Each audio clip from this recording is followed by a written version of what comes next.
tuni khusung ka chi tai in suna kan kap de chi le ke ho in hin in suna video zo kan bor thore chi ke ho in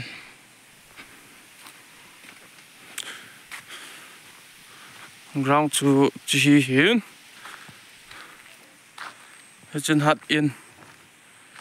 hat in chi ke den chi pan thoni te in lang zut na lampi hin ang ke dal ha chu hampa khul de tan tai in lang am ho hin lo kap dan no hin aji khat hungom ta hi khusung zo pan thoni ten jang ke tung ge na lai na he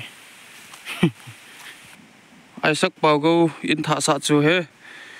sa som mar wini ke chibo amma le se lu rong phau zo chat le hung bui ro ke chai ro ke na he zam le he lung boy in ha ke tung ge na lai ke hal nai lo ra ni ho khu hi bang ho phai pol he lun te in in bial hoyong hon nup thema mo ta gal ki pat hong ki pat a ki da la zo wa in ki dung chi cho ham pa khul de ya tan nup mo time hovin lampi yong an su thing sat ve in langa moi pon tho mo ve samye cho na ring I that thewe in langa moi yo hovin no yong ki tung na lai yin mi hovin tampi ke har rong le yo a ke tung na lai kala le es khusung in suna kan kap de cha zon ti bai te in mom shir na lai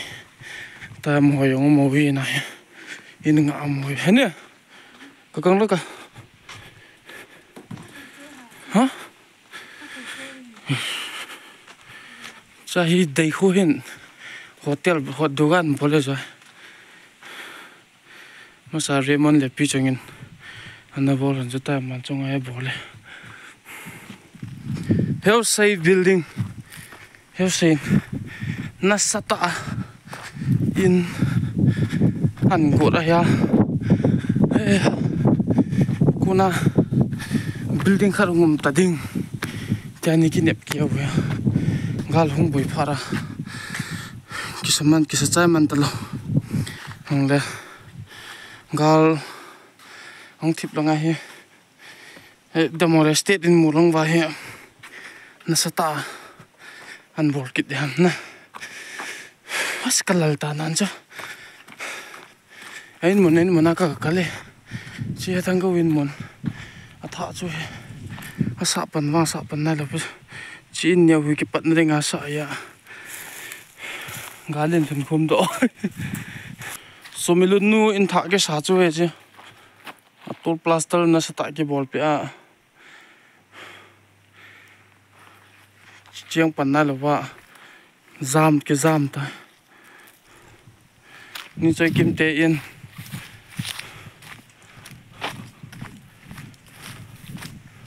this is corning choi kim te thang go te in he che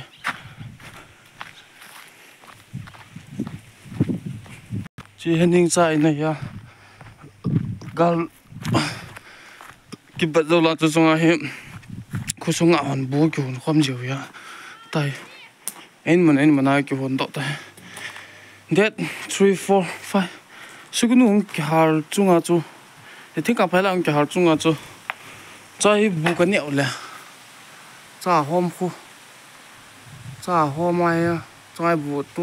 lai bu ka ne la cha mai chang ka rong khi la cha na sa ve mo thu ki deu lo bo Mary Rose in ma hin langa hung kha be se lo ran cho in hi ki su thing be se lo pe ho sona wang khu kon su thing am ke ha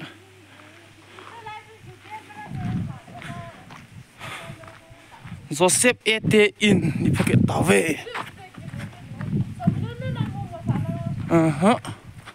chi Joseph ete in ne ha jang khunga an pangai pa Marcus te in ni paket tawe amoi ni mi tam ji cho ta thing sa cha cho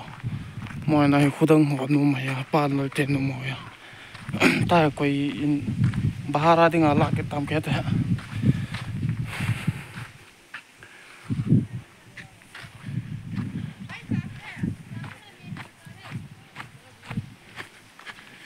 Opa Agustin te in vâng Peng yung uchilongam ji ya tulam lo ra ni in sun kan kap chai veri te chile pa Dominic te ne people han nim kau se hoi nangam hom tula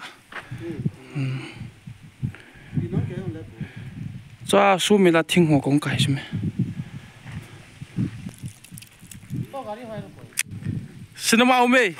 thing ka ve pa Joseph na in ke vedo na sata ki khara buiro ke ta si pa Joseph te ne anu ya pa hi le sepe hon thikha ke la ro ta hin bahara dinga sepe har ta ni apa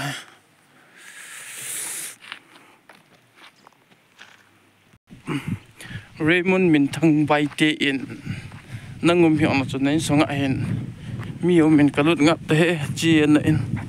ni ke ver nei ni thing sa sa le sapai tam pi me nei na mi wang phata ne fugra